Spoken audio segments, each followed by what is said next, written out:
We have this equation, square root of r divided by s equal s. And it says, what is r in terms of s?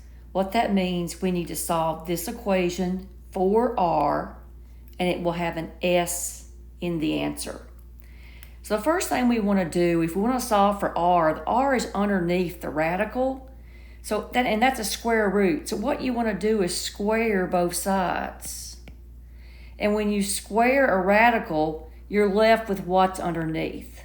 So you're just left with r divided by s. That squaring got rid of the radical.